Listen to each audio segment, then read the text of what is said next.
Hey guys, it's Will from Tested. I'm at GDC 2015 in the Virtuix booth with Jan Gutgeluk. You're the CEO of Virtuix? That's right. So we did the demo of the Omni, which is the VR treadmill, I guess is what you guys call it. That's right.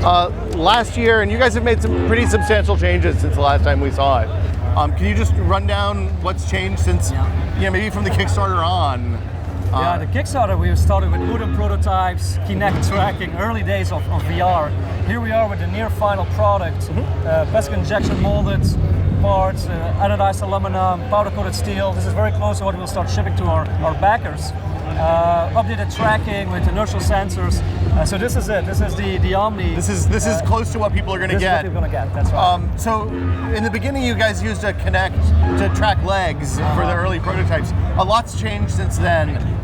You have the disc, which is more or less the same, and it's coated with a really low friction, like Teflon-y kind of material. It's actually not coated. Okay. It's a solid low friction material, which is important because there's no wear and tear. Right. So the more you use, actually, the smoother it gets. But that's right, it has not changed. That's the core technology of the Omni. It's an omnidirectional treadmill based on low friction. So then how are you tracking movement if you're not using Kinect or motion sensor stuff like that anymore? Yeah, we're using these pods. I can show you this here. This is what we call the Omni pod. It's an inertial IMU-based sensor that tracks your feet at any given time. So then, theoretically, if you can track, how many of these can you track at once? Could you add more to like wrists and hands and guns and stuff like that? Eventually we can. Our system supports up to 16 of these. Okay. So eventually we can expand beyond the legs. And do they connect via Bluetooth or some other radio frequency? They connect via radio 2.4 to our aggregator board, and from there it goes to the PC via USB or to a mobile device like the GearVR via Bluetooth. And directly to the GearVR. So Norm's using the GearVR right now, playing Dreadhalls. I just ran through the demo. Game's really scary. With the GearVR, Norm's untethered, which is a substantial improvement over the big boom to have the wire and having that dangle over you, or having to have somebody help you manage wires while you're playing. That's right. We love the GearVR. I think it's a great device, and you're right. The fact that you're not tethered gives you that extra feeling of freedom. It makes it much more immersive. Yeah, we love it. So in Dreadhalls, basically, can you describe how you're mapping movement in the different modes of software that games will work with? Yeah, in its basic form, the Omni just mimics a game controller. So a game like Dreadhalls recognizes the Omni just as a standard controller. So it's basically plug and play. The Omni transition moves into walking in the game. And it was analog movement. So when I moved my feet slowly, I went slowly. When I moved my feet quickly, I could run away. That's right. Yeah. But you hope to have more advanced modes for the foot tracking as well. That's right. Eventually we want to have a full API that provides you with accurate positional data of your feet, so you can render those in the game. Maybe some certain gestures you want to implement. We want to go beyond that just basic game controller that you see in current games. Fantastic. Is there anything else I need to know? Harnesses come in multiple sizes, I know now. The shoes basically just are normal shoes with the foot pads on the bottom. That's right, yeah. And then you have a place to clip the IMU in. That's right, selling it right now on our website for $6.99. Okay, and that's everything you see here? Everything you see here including is included. the boom arm? Not the boom. The boom will be a future accessory. And not the Rift or the headset. Obviously. Not included. We're agnostic of the headset. You can use the Omni with whatever headset you want to use, or a mobile device. You're free to use whatever you want to use. Okay. And then when you're plugging this into your PC, is there just a box that connects all the data from the IMU plugs in via USB or something like that? That's right. Most data gets aggregated on the Omni itself, and the PC receives straight-on game controller input. Okay. In its basic form. Yeah. Very cool. Yeah. Well, thank you so much, Jan. You're shipping hopefully this summer. Is that Looking the goal? at this summer, yeah. Okay, for Kickstarter backers first, I assume, and then pre-orders and stuff after that. Thank you so much. We'll have more from GDC 2015. See you guys later. Okay, Norm, we both did the Dreadhalls demo. I was using the GearVR this year, which was a little bit different than last year's DevKit 2. I guess DevKit 1 demo that we had with Virtuix. So it sounds like they did two things. One, they changed the tracking system. It's still on this, it's not really a treadmill, even though they're calling it a treadmill.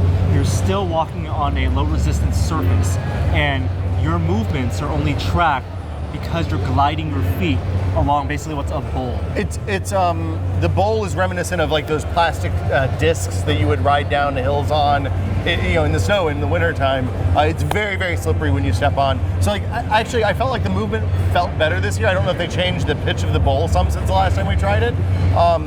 A lot of it's a demo, and also being untethered. So right. What makes this theoretically work for them is what's being tracked are two Bluetooth sensors.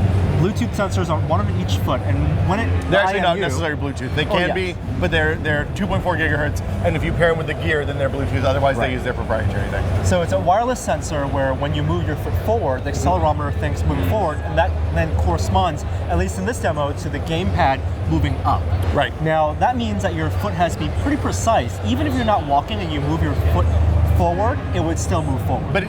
So that's the thing. It translated any foot movement into push forward on the left stick with this demo. He said that this is the simplest mode that they have.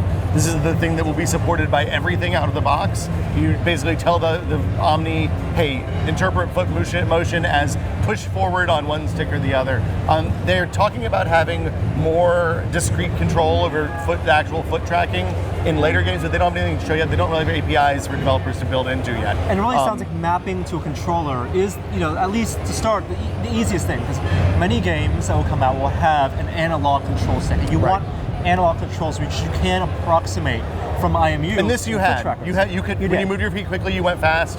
When you moved your feet slowly, you went slow. If you twitched your feet a little bit, you also went slow. Yep. The easiest thing to do was to walk.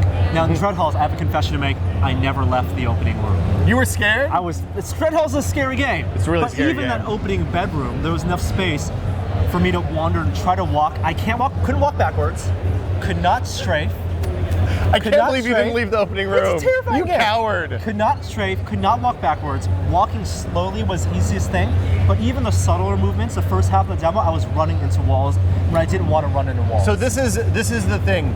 Because you only have one input for the motion, they're actually using the direction your head is aimed to control the direction you move. So if you turn your head like this and then move your foot, you're going to go in that direction, and then you have to kind of straighten up by turning. Which almost defeats the point of head tracking.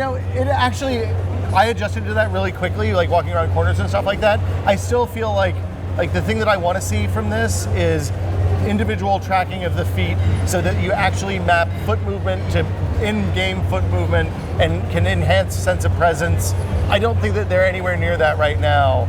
One thing it does prove, and we've experienced this before, is that standing makes a difference. Standing is good. Standing enhances a sense of presence, and wireless works great. The other thing that was great this year is that you didn't have a controller in your hands or a gun, so you were able to put your hands on the ring, which when you're starting out makes you feel much more secure. Yeah. Because even though the harness will catch you if you slip, which is a real possibility with the slipperiness of the shoes and that disc. I didn't feel insecure at any point during this demo. I think what they're charging for this is going to be a lot, $700. It's technically something that, if you built IMU sensors and put it and tape them to your feet and stand in place, you could basically do the same thing walking in place without the slippery pad. And like the many classic motion controllers, starting with the Nintendo Power Mat, you could take those IMUs and your friend could hold them off to the side and just move their arms up and down, and you'll have the exact same effect. Right. I think the GearVR was a good addition.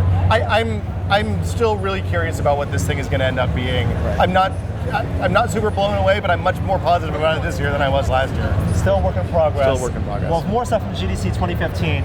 See you guys next time. Bye, guys. Bye.